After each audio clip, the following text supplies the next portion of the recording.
மக்களா இருக்கணும் அப்படிங்கிறதுக்காக நான் சுயேட்சை வேட்பாளர் எம்எல்ஏவுக்கு போட்டி போடுறேன். சப்போர்ட் பண்ணுவீங்களா? இருக்கிற ஆட்சியெல்லாம் அப்படிதான் இருக்கு, போடுவாங்க.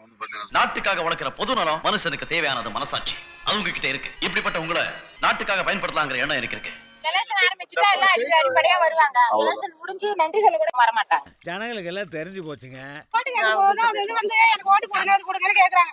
மழை பெஞ்சு நல்ல கடை ஓடும்போது எதுவுமே வந்து எட்டி கூட பார்க்காது. என்ன கொடுமை சரவணது.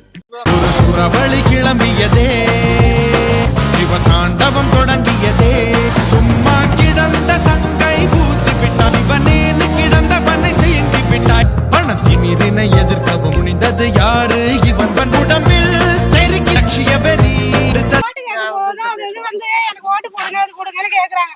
மழை பெஞ்சு நல்ல கடை ஓடும்போது எதுவுமே வந்து எட்டி கூட பார்க்காது. எல்லாம் ஜெயிக்கிற வேலைக்கு தான். உங்க ஊரை பொறுத்த வரைக்கும் அடிப்படை வசதிகள் ஏதாவது தேவைன்னு உங்களுக்கு தெரிஞ்சதா இருக்குங்களா? நிறைய இருக்குங்க. போய் இந்த பாலம் இல்லை, அதனால நிறைய விபத்து நடக்குது. பேரிகார்டு வேணும். ஸ்கூல் பசங்களும் நிறைய போகுது, அதனால அதெல்லாம் பாதிக்கப்படுது. விபத்துலாம் நிறைய இந்த பக்கமே வருது. அதனால இந்த பக்கமா போகணும். ஓட்டு கேட்க கூட சில ஏரியாவில் வர மாட்டாங்க. இப்போ இந்த பக்கம் பார்த்து மெயின்ல அப்படியே போயிடுறாங்க. இந்த பக்கம்லாம் அப்படியே ஒரு சில டைம்ல வரதில்லை.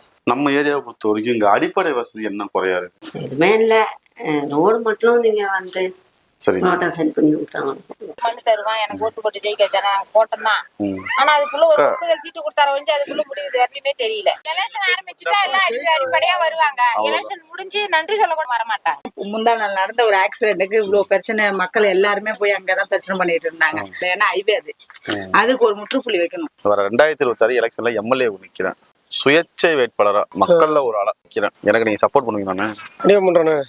என்ன கேட்ட உடனே சொல்றீங்க? யாரோட கூட்டு இல்லாம நிக்கிறீங்க, அப்புறம் இருக்கும்போது நம்பலாம். சரிண்ணா, ஓகேண்ணா. மக்களோட மக்களா இருக்கணும், அடிப்படை வசதிகளை பூர்த்தி பண்ணுங்கிறதுக்காக தான் நான் வரேன். உங்களால என்ன சப்போர்ட் முடியுமோ அதை செஞ்சு கொடுங்கண்ணே. நான் வேற ஒண்ணும் உங்கள்ட்ட கண்டிப்பாண்ணே. சரியாண்ணே. சரிதம் எழுது தலைவா, உயிரே உயிரே உயிரை உனக்கு தரவா. எழுவோம் எழுவோம் வந்து ஆக்சிடென்ட் ஆயிடுச்சு அந்த பைபாஸ்ல. ஏன்னா நிறைய ஜனங்க இருக்காங்க, நிறைய பேரு, நிறைய வீடு, நிறைய பேர் இருக்காங்க. அதனால அங்க வந்து போறவங்களுக்கு வந்து ஆக்சிடென்ட் ஆகுது. பசங்க ஸ்கூல் படிக்கிற பசங்க எல்லாம் நிறைய போடுறாங்க. அதுக்கு ஏதாவது ஒரு நடவடிக்கை எடுக்கணும். பாலம் போடாம அப்படி விட்டுட்டாங்க. ஸ்கூல் பசங்க எல்லாம் நிறைய போறாங்க வராங்க. நாங்க எல்லா எதுக்கு போனாலும் நாங்க அதை தாண்டி தான் தானே போவோம். ரோடு போட்டு விடுவோம்னு சொன்னோம், முன்னாடி போட்டாங்க, அது அப்படியே போட்டு அப்படியே கிடக்கு. இந்த வீதிக்கு வீதி கொஞ்சம் பாதெல்லாம் கொஞ்சம் ரிப்பேரா இருக்கு, அதெல்லாம் செஞ்சு விடுவோம்னு சொன்னோம். இந்த சீட்ல இங்க பாருங்க, இங்க இப்படி கீழே வீட்லயே இடிக்க முடியாது இருக்கு. ஒரு 2 போஸ்ட் போட்டு விட்டு இடையில போஸ்ட்டை போடுங்கன்னு சொன்னோம், அதுவும் செய்யல.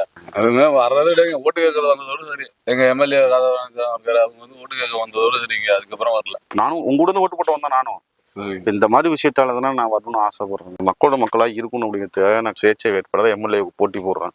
சரி, உங்களுக்கு கட்சியெல்லாம் எதிர்த்து எனக்கு சப்போர்ட் பண்ணுவீங்களாண்ணே? இருக்கிற ஆட்சியெல்லாம் அப்படிதான் இருக்கு, போடுவாங்க. ஒன்றும் பிரச்சனை இல்லை. மக்களோட மக்களா இந்த சேவை செய்யணும்னு எண்ணம்னா செஞ்சிருவாங்க. சரிண்ணா, அதுக்கு ஒரு அதிகாரம் வேணும், எம்எல்ஏ அதிகாரம்.